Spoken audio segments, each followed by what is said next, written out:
Nechci, aby to znělo moc komerčně, ale tentokrát jsme se dozvěděli skutečně zajímavé informace. Tak to vezmeme bez napínání rychleji.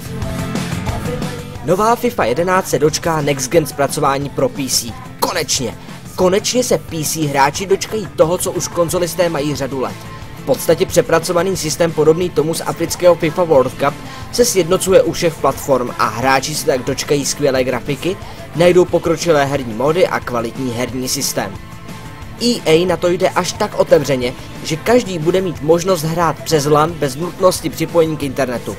Zasadilo pro PC verzi 360 stupňový pohyb s míčem, podporu VoIP, propojení webu Football World a zkrátka tucet dalších vymožeností, které nám ve skromné prezentaci Jan Pořízka, admin komunitního webu FIFA.cz, přiblížil. Datum vydání PC verze je stanoveno na 1. října, což je celkem brzy.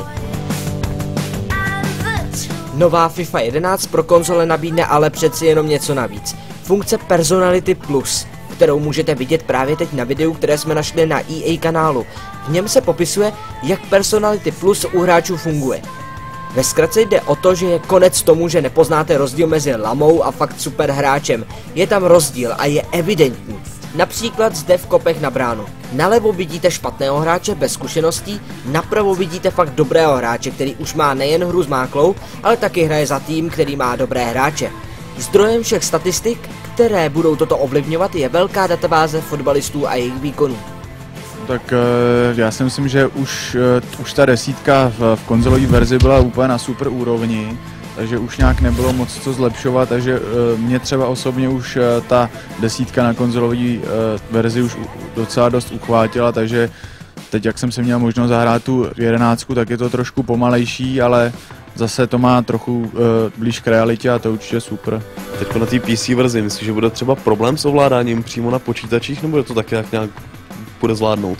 Tak já si myslím, že jak je to teď jakoby převedený z té konzolí verze v tom Next Genu, tak si myslím, že bych řekl, že by všichni hráči prostě měli přejít z té klasice na ten gamepad, přeci jenom je to o zvyku, týden, dva už to máte v ruce, takže já si myslím, že na té klávesnici je ten hráč hodně omezený a nemůže vlastně využít naplno možnosti té hry, takže já si myslím, že gamepad je určitě lepší volba. Součástí předváděčky byla možnost si i zahrát novou konzolovou FIFA 11. Já jsem si zahrál proti Ondrovi Broukalovi, toho znáte z Gamepage nebo z jednoho z minulých dílů Indiana, kde byl jako host. Prohrál jsem. A to dost brutálně, skóre 10-0 pro něj mluví za vše. Nová FIFA se změnila, není to jednoduché.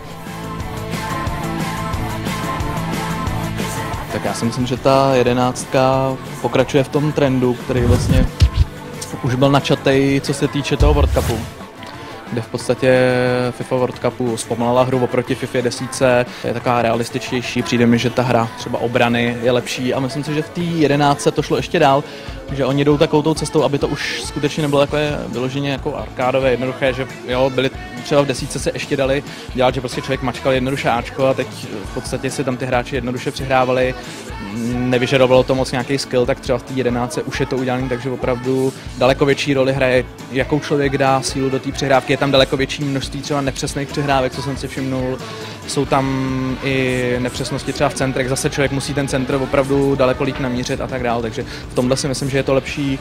Jinak za tu krátkou chvíli třeba, co mě osobně hodně zajímá, je chování brankářů, ale za tu krátkou chvíli se to nedalo moc posoudit. Jo? Je vidět, že třeba stejně jako v tom World Cupu už se naučili chytat takový ty opravdu triviální lobíky, kdy prostě šel hráč na bránu, dal lobík v 10, tak tohle už umějí, ale jestli dělají třeba stejné chyby, protože občas jako i v tom World Cupu se chovají strašně dementně, takže. Taky jsem chvíli viděl, jak se zdával takový meč s Fiolou, který chyby on tam dělal, protože prohra nějakých 8-0, promiňte.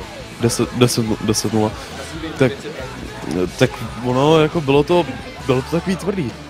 Proč mu to nešlo? Tak nešlo mu to v tom, že dělal jednu z zásadních chyb, že neustále držel sprint. Což samozřejmě znamená, že ty hráči pak mají ten míč daleko víc od nohy. A samozřejmě s nás jim ho pak ty bránící odebírají. Takže on tím, že neustále sprintoval, tak já jsem mu ty míče krásně bral a pak jsem chodil do protiútoku, kde on ještě dělal chybu, že nemá zmáknutou tu poziční hru, to znamená, že vlastně s těma svýma obráncema si špatně nabíhal, nešel do těla a tudíž já jsem tam v podstatě se mu krásně vyhýbal a jediný, co pak se teda snažil, tak mě neustále fauloval, kopal jsem asi 3 penalty, protože to se vlastně dostáváme k další věci, která je jiná třeba oproti 10. A naopak stejná s tím World Cupem je, že penalty jsou teď daleko složitější na kopání a pokud člověk jako přesně neví, jak je kopnout, tak stejně jako v mém případě prostě kopal pánu bohu do oken. Ale stejně to bylo tím, že je to alfa verze. Fakt, jinak by mě neporazil.